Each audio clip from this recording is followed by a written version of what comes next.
As the daughter of Senator Ted Kennedy, Kara Kennedy lived under the shadow of America's most powerful and most cursed family. She endured scandals, an absent father, a mother lost to alcoholism, and the crushing weight of the Kennedy name.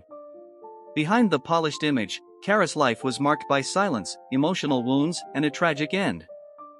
Here are the 10 most shocking and scandalous facts about Kara Kennedy, some confirmed, others long whispered behind closed doors.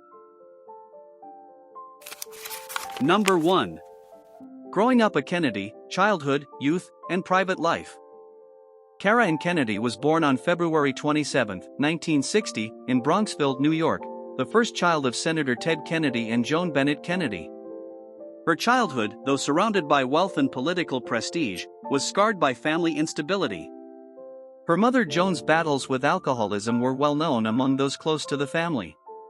By her teens, Kara was often taking care of her younger brothers, Edward Jr. and Patrick, becoming a stabilizing force as her parents' marriage unraveled. Kara attended the National Cathedral School and graduated from Tufts University, later working quietly in television production, contributing to documentaries and even collaborating with her cousin, Robert F. Kennedy Jr., on environmental projects. Despite avoiding the political spotlight, she remained deeply connected to the Kennedy world. In 1990, Kara married Michael Allen, an architect and professional sailor. They had 2 children, Grace and Max. However, behind the scenes, the marriage faltered. Though rarely discussed publicly, Kara and Michael quietly separated in the late 2000s, with the divorce finalized by 2011. Friends described Kara as carrying the burden of the Kennedy family while keeping much of her suffering private. Despite everything, she maintained a strong public image, rarely letting the press glimpse her personal pain. Number 2. The Shadow of Joan Kennedy's alcoholism. Kara's youth was deeply shaped by her mother Joan Kennedy's severe struggle with alcoholism. Joan's drinking worsened after the death of Kara's uncle, Robert F. Kennedy, in 1968, and her husband Ted's repeated public scandals. Kara often witnessed her mother's intoxication, sometimes even in front of cameras at public events. Friends later said Kara felt like the mother in the household. By the 1970s, Joan's hospitalizations for alcohol abuse became known to the press, dragging the family into unwanted headlines. Kara, barely a teenager, was left to manage both her mother's instability and her father's frequent absences.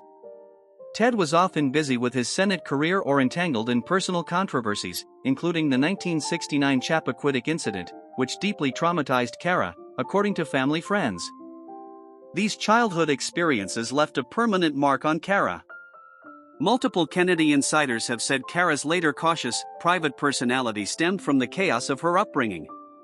Yet, like many Kennedys, she never spoke publicly about these personal struggles, keeping the family's tradition of silence.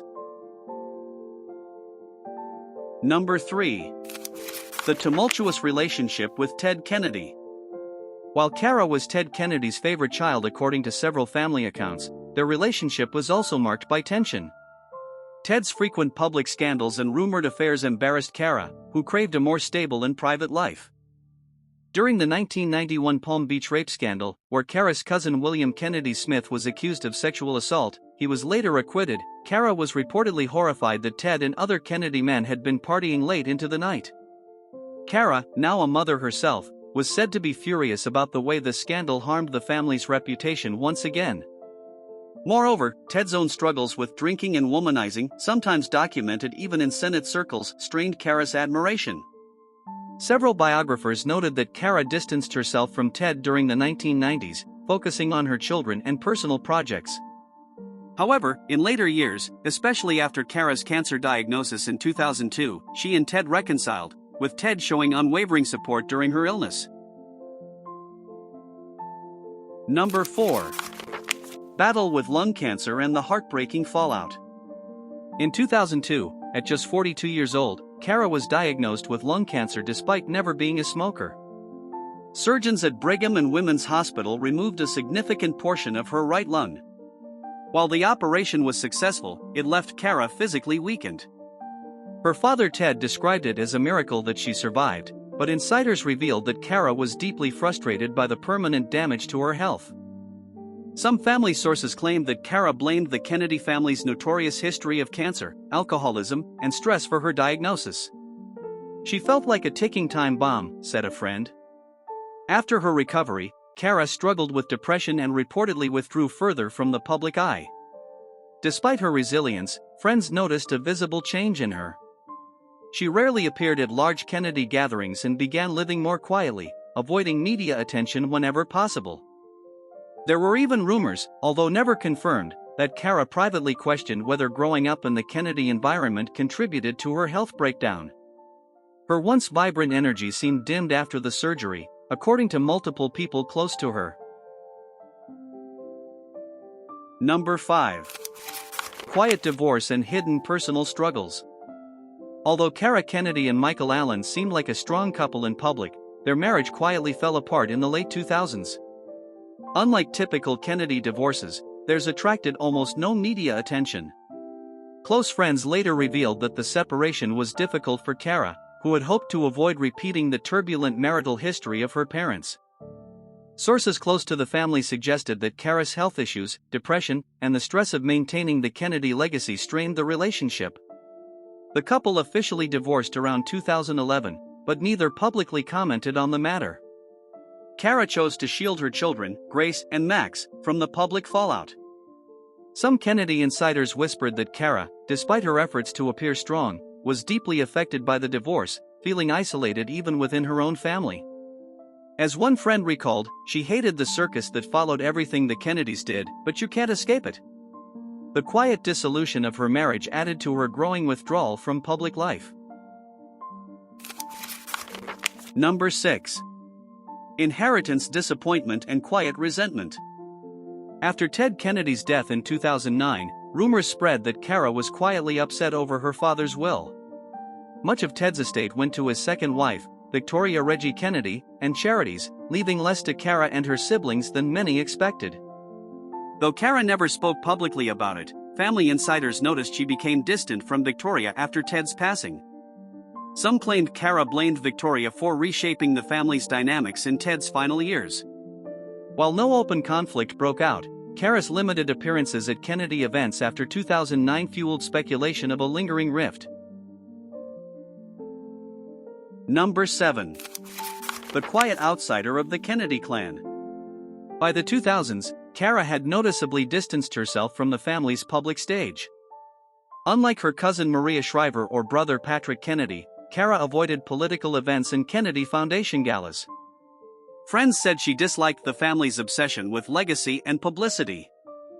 Cara reportedly felt overshadowed, especially as Patrick rose in politics. A family friend said, Cara wanted to help people but not in the Kennedy way, not with cameras flashing. Over time, Cara withdrew further, focusing on her children and personal projects, quietly stepping away from the Kennedy machine. Number 8. A sudden and suspicious death. On September 16, 2011, Cara Kennedy collapsed after a routine workout at a Washington, D.C. health club and died of a heart attack at just 51. Although officially linked to lasting damage from her 2002 cancer treatment, those close to Cara were stunned. She never fully recovered emotionally or physically, said a family friend. Some quietly speculated that years of stress, depression, and family trauma contributed.